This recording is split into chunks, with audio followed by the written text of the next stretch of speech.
Remembering monsoon revolution এটা একটা বিশেষ কর্মসূচি যেটা জুলাই মাসে প্রদর্শনের জন্য তৈরি করা হচ্ছে।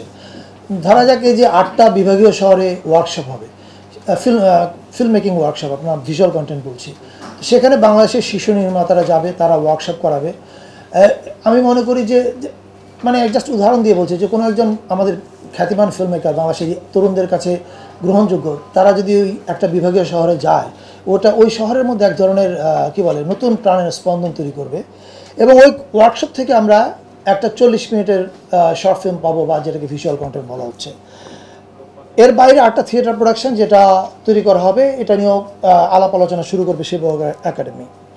আর নজরুলের গান নিয়ে যেটা, এটাও জুলাইতে রিলিজ করা হবে, একটা রক অ্যালবাম করা হবে অ্যাকচুয়ালি।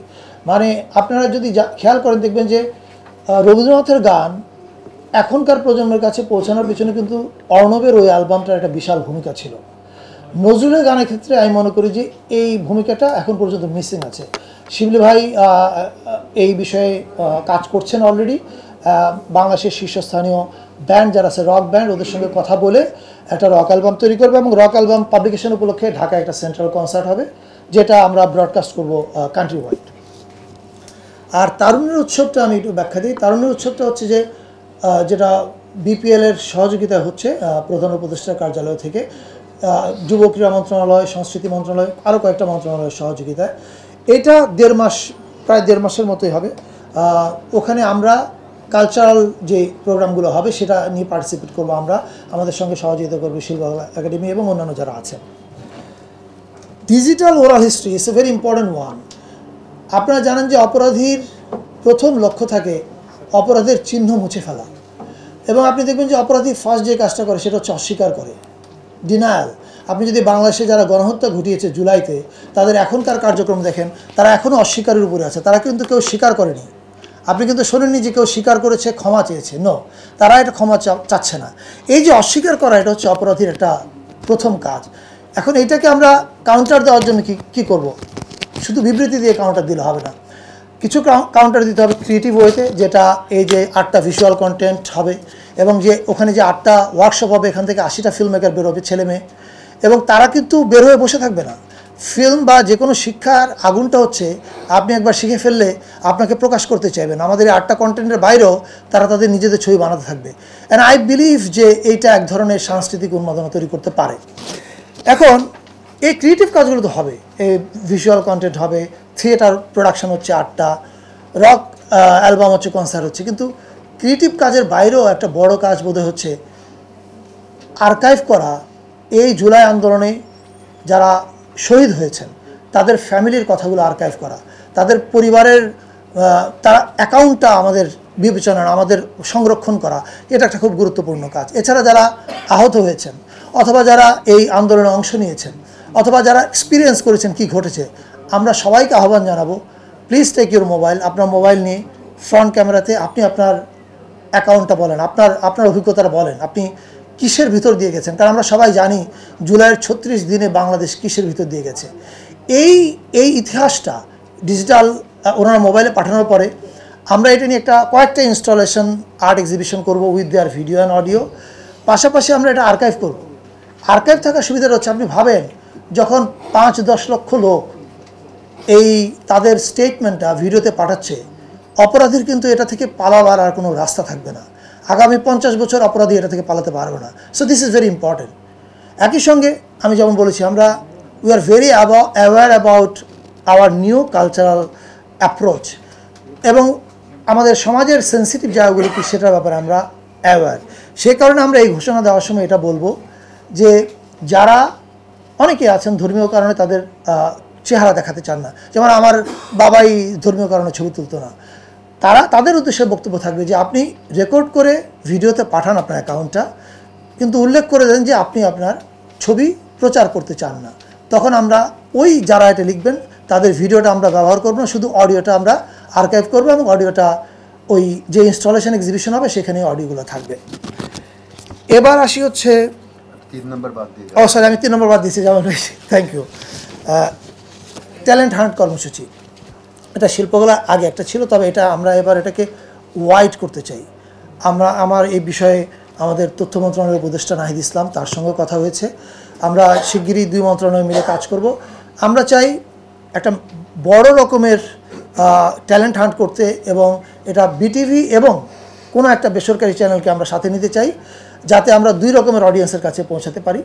এবং এখানে সাবজেক্টের ক্ষেত্রে আমরা অনেক আরও ওপেন হব। যেমন rap has become a very important tool এখনকার সময়ের তরুণদের জন্য, এবং তাদের এক্সপ্রেশন, তারা যে কথাটা বলতে চায়, এটার জন্য র্যাপ একটা খুব গুরুত্বপূর্ণ মাধ্যম হয়েছে। এবং আপনারা এই আন্দোলনে দেখেছেন যে র্যাপের ভূমিকা কী। ফলে আমরা এই ট্যালেন্ট হান্ট ট্র্যাডিশনাল যে সাবজেক্টগুলো আছে, যেটা আমরা দেখে আসছি, নতুন কুড়িতে দেখেছি, দ্যাট ওয়াজ সুপার পপুলার, এছাড়া আরও অনেক অনুষ্ঠানে দেখেছি, সেগুলোর পাশাপাশি আমরা এই নতুন অনেকগুলো বিষয় ঢুকবে। র্যাপ ঢুকবে। র্যাপ হচ্ছে, র্যাপকে আমি বলি নতুন, একটু জামিল ভাই যেটা বললেন যে ওটা কী বলে, এই যে দুজন তর্ক করে যে বাহাস, সো আমাদের ফোক বাহাসের মডার্ন সংস্করণ হতে পারে র্যাপ। আর এমনকি আমরা স্ট্যান্ড আপ কমেডিও এখানে ইনক্লুড করতে পারি। অর্থাৎ ট্র্যাডিশনাল সাবজেক্টের বাইরেও আরও মডার্ন কী কী করা যায় এটা নিয়ে আমরা কাজ করছি। আমরা বিশ্বাস করি এই ট্যালেন্ট হান্ট কর্মসূচিটা, আপনাদের সবার মনে আছে, একসময় যখন নতুন কুড়ি হতো, প্রত্যেকটা বাসায় মা বাবারা বলতো আগামী বছর বাচ্চাকে ট্রেন আপ করতো যে আগামী বছর তার বাচ্চা যেন ওখানে জিততে পারে। আমরা এই উন্মাদনাটা সারা দেশে ছড়িয়ে পড়ক চাই। কারণ আপনি দেখেন, শিশু কিশোর জন্য কিছু নাই, এমনকি তরুণদের জন্য কিছু নাই। এখন আমরা বারবার বলি তরুণরা বিপথে যাচ্ছে, বিপথে যাবে না, তারা করবেটাকে, তাদের জন্য তো আমরা কোনো কাজ দিইনি। সো এই কারণে আমরা এই ট্যালেন্ট হান্টটা শিশু কিশোরের বাইরেও তরুণদের পর্যন্ত রাখছি, অর্থাৎ আমাদের এজ গ্রুপটা একটু বড় পর্যন্ত থাকবে।